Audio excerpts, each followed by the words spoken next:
In this episode, we're going to talk about how to lead like an equal, or the power of horizontal relationships.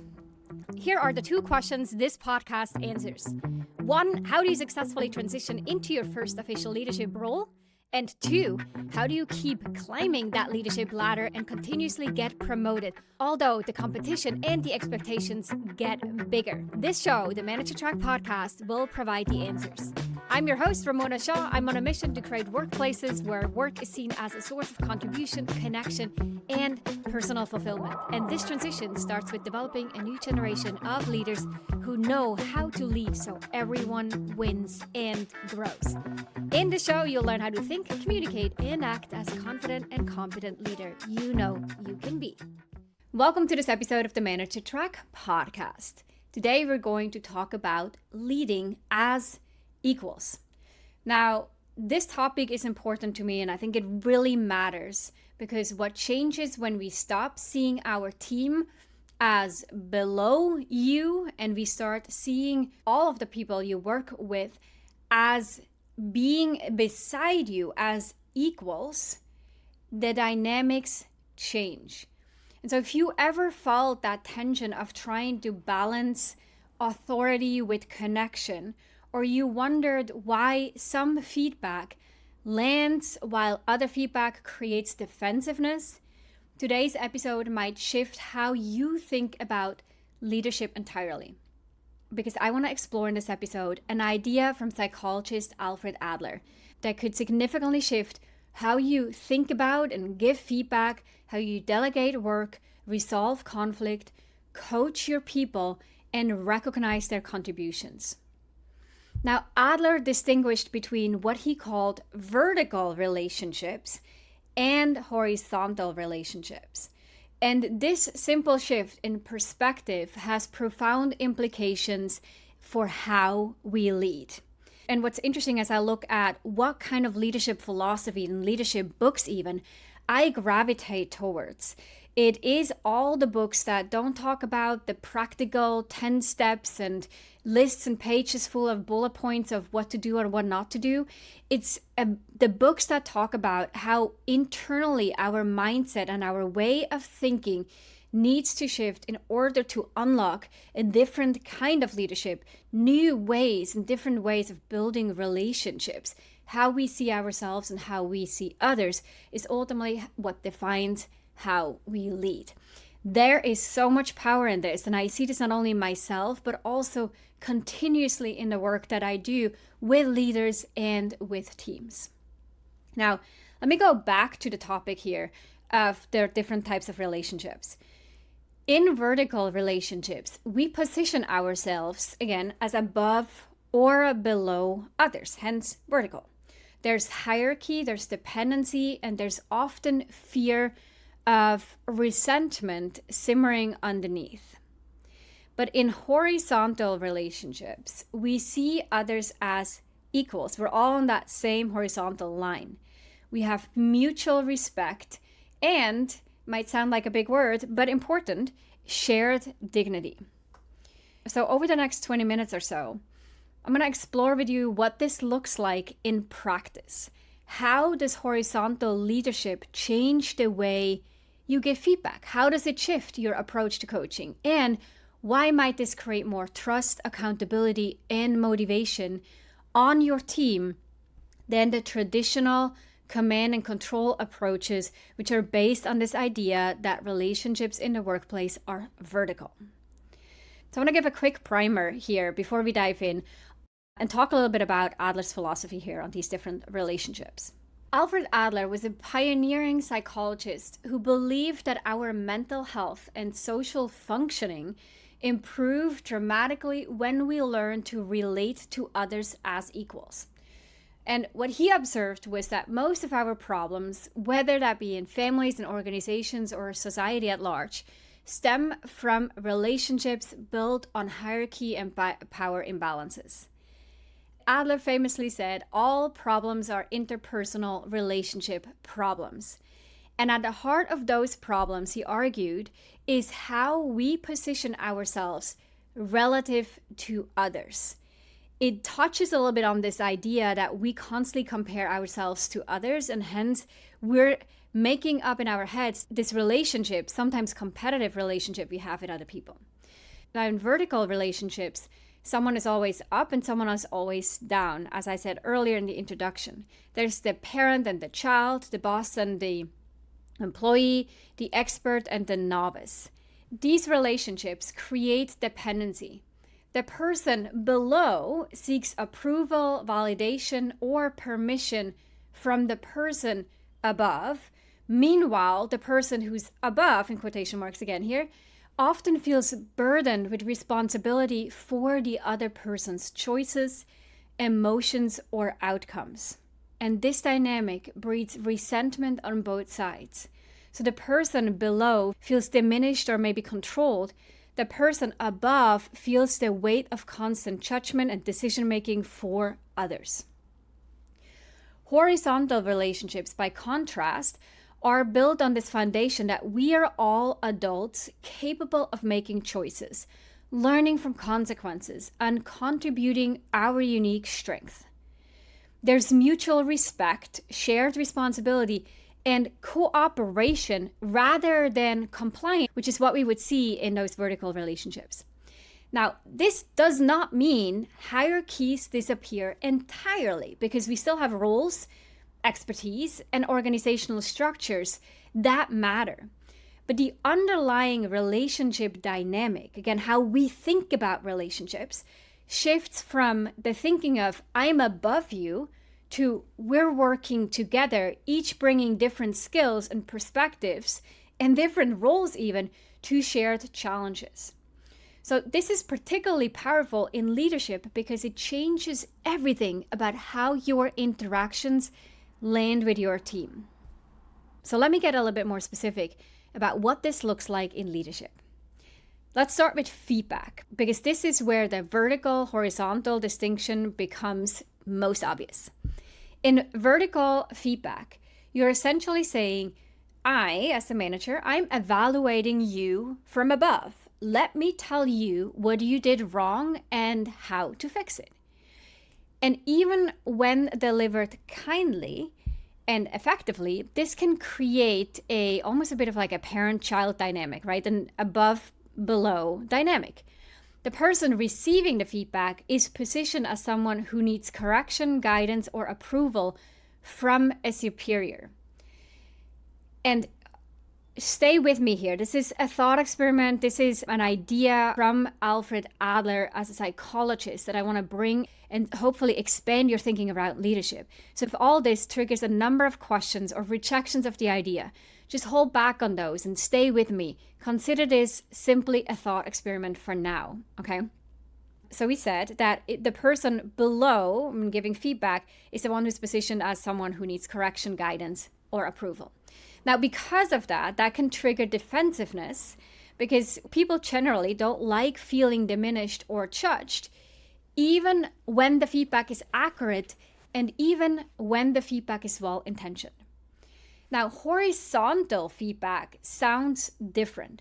So instead of, let me tell you what you did wrong, someone in a horizontal relationship might say, here is what I noticed in that client meeting, and I'm curious what you think. Or, I observed some tension in that conversation with, let's say, Sarah. What was your experience of that interaction? You're now not delivering judgment from up above. You're sharing observations and inviting collaboration in understanding what happened and what might work better next time. The person receiving the feedback in this case, or those questions, remains an equal in the conversation.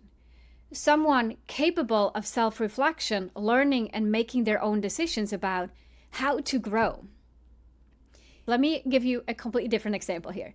Let's say you have a workout buddy, you go to the gym together, and you notice how when they're doing, let's say, pull downs or push-ups, that they don't really like give it all. At the end, they're kind of like pushing all up and they're racking the bar back on the stand. And you realize like, I think they could do more. And so if I would see myself as an expert, as higher up, I would say, hey, You didn't go to failure on this. You had more in the tank. You stopped. You should do more. That is me sort of applying my expertise onto them. If I was seeing myself as an equal, I would say, hey, what is your goal when you do, I'm going to make this up, bench presses? And then if that person says, my goal is to increase strength and grow my muscles, then you could say, based on what you want, have you noticed that you're not pushing all the way, and pushing all the way might help you achieve that goal?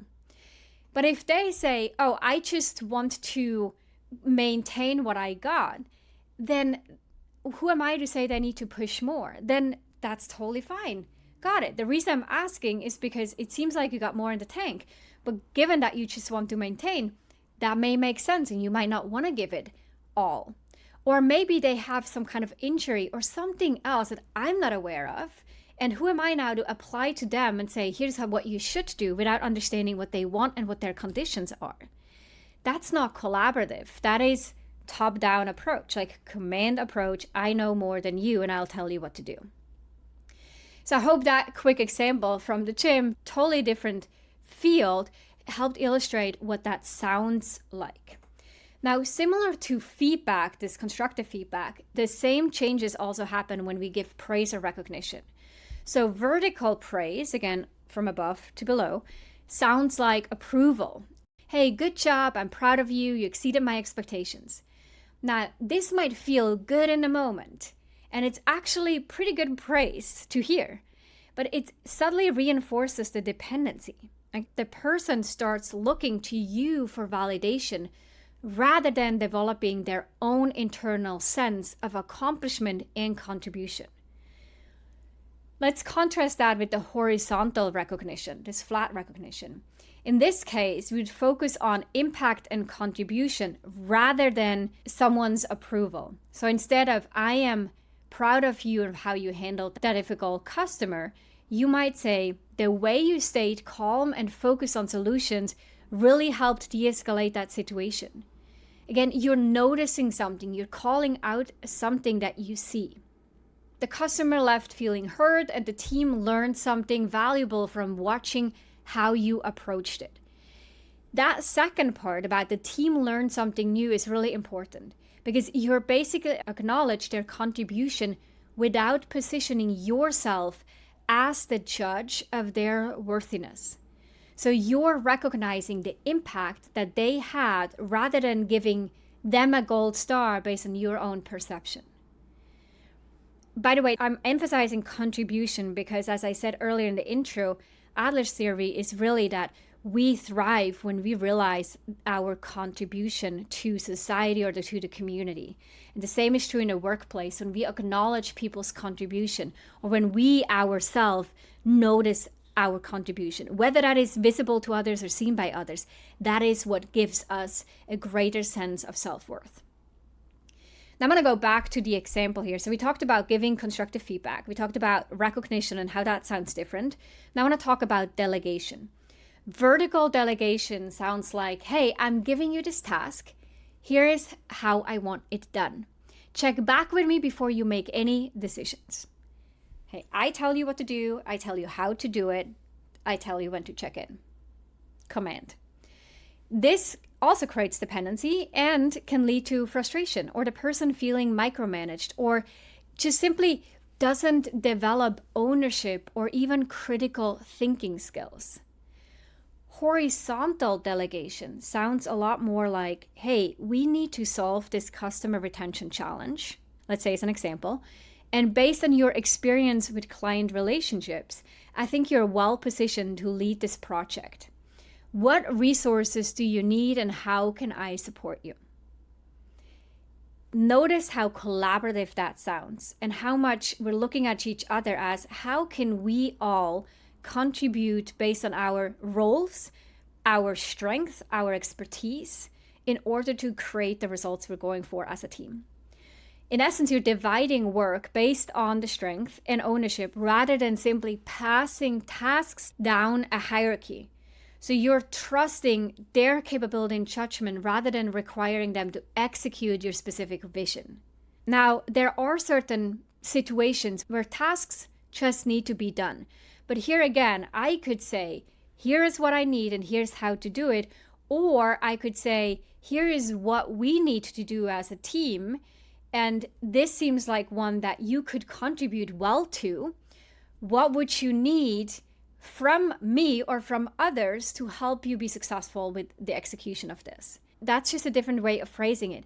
And what at this point I'm already hearing in people's minds is like, yeah, okay, good idea, but in practice that doesn't work. And I would challenge you to pause and actually check in.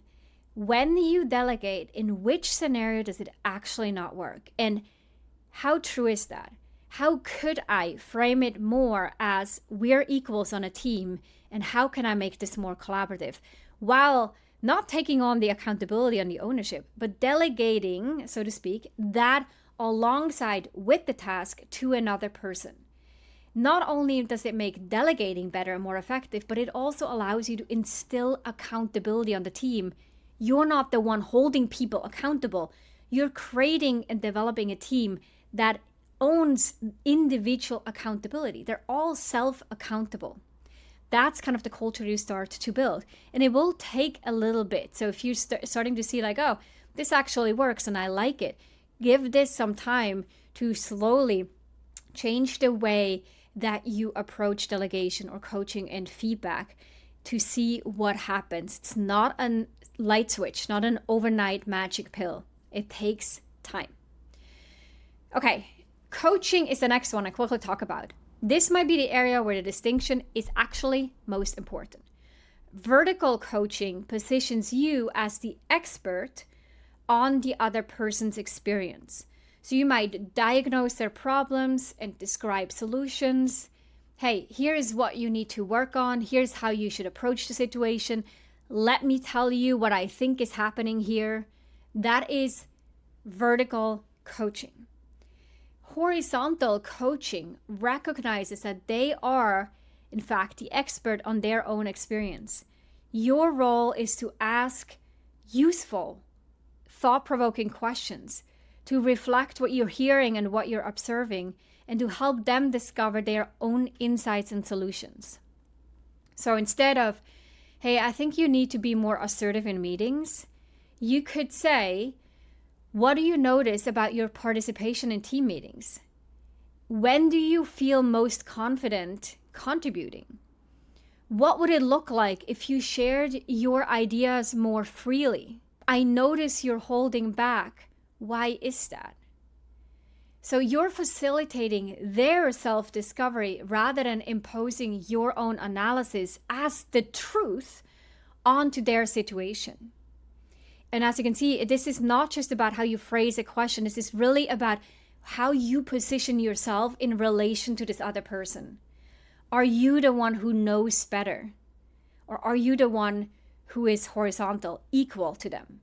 Now, as a coach myself in situations with clients, I know that as much as a coach is for sure positioned equal to the client, and as a coach, I often only have a sliver of information and not the full context. I don't know the people that they're referencing.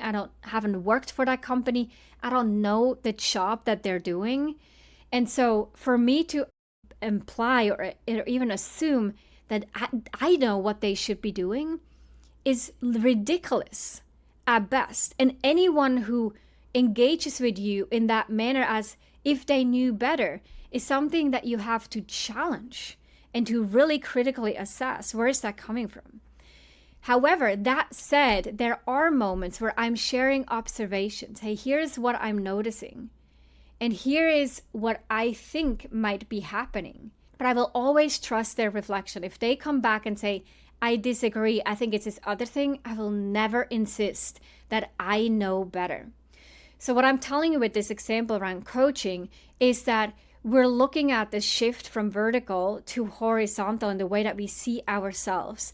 That doesn't mean, though, that it's black on white and you either do one or you do the other. Sometimes there's a gray zone in between, and you might find yourself exploring that gray zone And that is totally okay. I could, for example, talk to a client about, it seems to me that da da da da da, and I lay out what I see and what kind of options they may have about how to address this. And then what my coaching clients know is likely kind of follow that statement is, what do you think when you hear me talk about that? Or what comes to mind for you as I say this? Because sometimes hearing someone else making an assessment either provokes agreement or provokes rejection. And that is insight I'm going for. I want to know, is what I'm saying hitting home, and they end it and say, yeah, and they respond with, you hit it up the nail on the head? Or did me making that assumption and saying it out loud help them clarify what's actually going on for them? And so that is one way to sort of play with that gray zone to help them discover more without imposing my own view onto them, but by sharing fairly directly and honestly what I'm observing and what I see is on the table. Okay, now finally, let's talk about conflict resolution. So in vertical relationships, conflict becomes power, authority, and winning. Someone needs to be right and someone needs to be wrong. Someone needs to make the final decision to settle the dispute.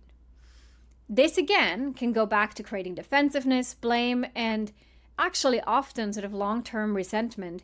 With that mindset of horizontal relationships, conflict resolution starts from curiosity and shared accountability. So, hey, we have different perspectives on how to approach this project deadline. It's becoming clear through our conversation. I'm curious about your thinking and I'd like to share mine. How can we find a solution that incorporates both of our concerns? Or how can we find some kind of compromise that accounts for our biggest concerns? You're not arbitrating from above, but you're now collaborating as equals to understand different viewpoints and find a path forward that everyone can commit to. In our leadership programs, and specifically right now, as I'm recording this, we're running our Executive Presence Intensive. Quick plug here, if you're interested in the Executive Presence Intensive, head over to arcova.org to learn more about our programs and specifically the next start dates and what kind of results you'll get by joining the program. But a part of this program, we talk about how to have disagreements with peers or with senior leaders. How do you stay effective in those so that you become a sparring partner, a thought partner? You're seen as equals, even if your position or your title is more junior. The way to do this is, again, not to tell someone that they're wrong, to invalidate them. That would be this vertical idea. But to talk to them, just like that example with conflict resolution, in a way that demonstrates your reasoning, your argument and perspective is legitimate as much as mine is. This is reasonable for you and I respect that. What's reasonable for me is what I also respect. So we are going to have a dialogue about our different perspectives. I'm not negating what you say. I don't add the buts and the howevers to it. Instead, I'm conveying your approach is legitimate for you and here is how I see it.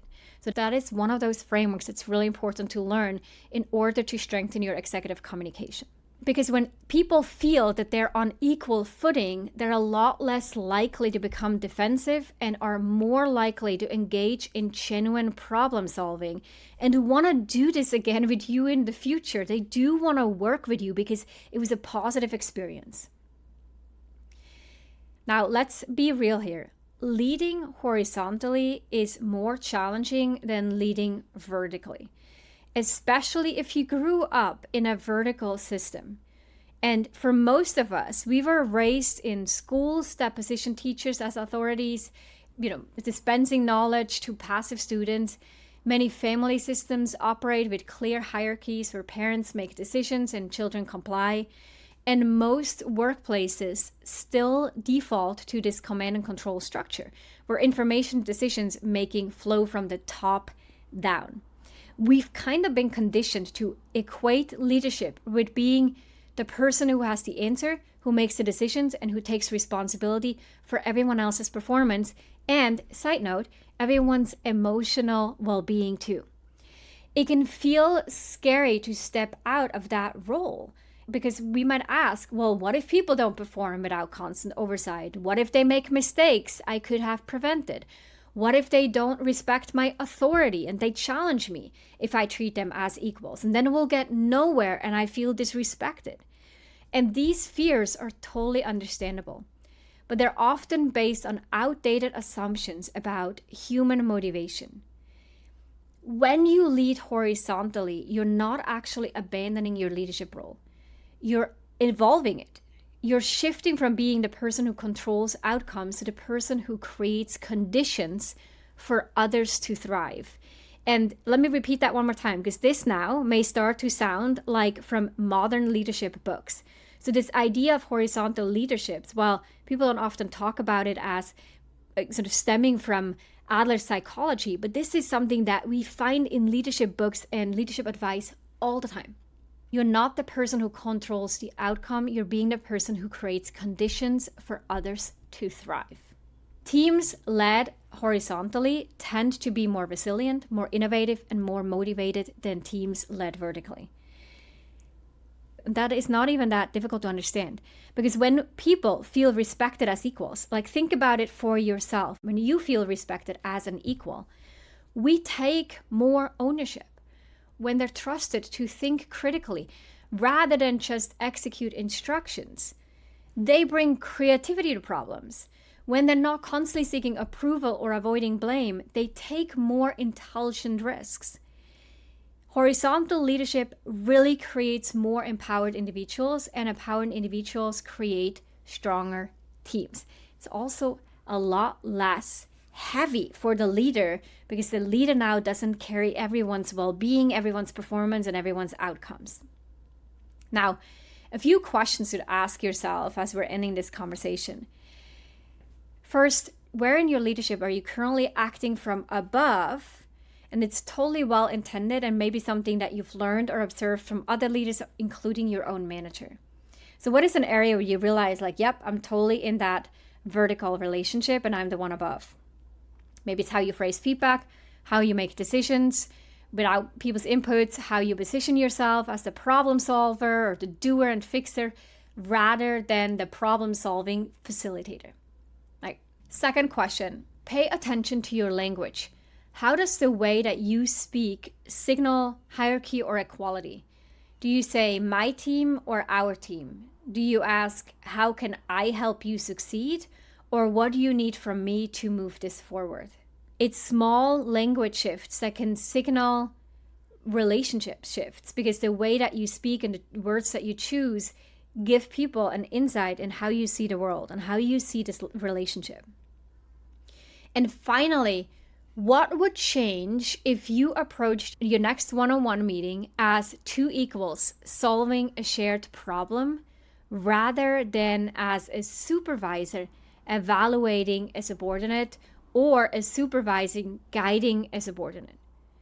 So the next time you sit down with someone on your team, try starting the conversation with genuine curiosity about their perspective rather than an agenda of what you think they need to hear or they need to do. You might actually, and I hope this happens, be surprised by how differently the conversation unfolds. Now, as we wrap up, leading like an equal doesn't mean abandoning your responsibility or your expertise. It means creating relationships where everyone can bring their full capabilities, their full wisdom and expertise, and even challenges that they're facing to the team or to you. It's a shift from I lead you to we lead together. And that small change can transform how your team thinks, performs, and grows. And it does not by all means jeopardize your leadership role, you being the manager, and the respect people have for you. The more you respect them, the more they'll respect you.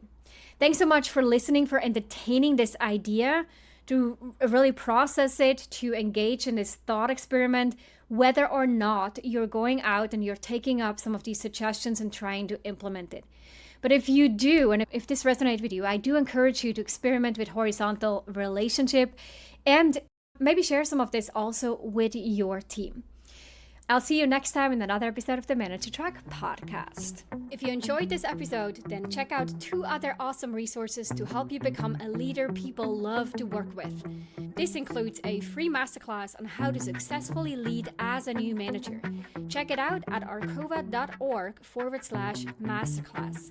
The second resource is my best-selling book, The Confident and Competent New Manager: How to Quickly Rise to Success in Your First Leadership Role.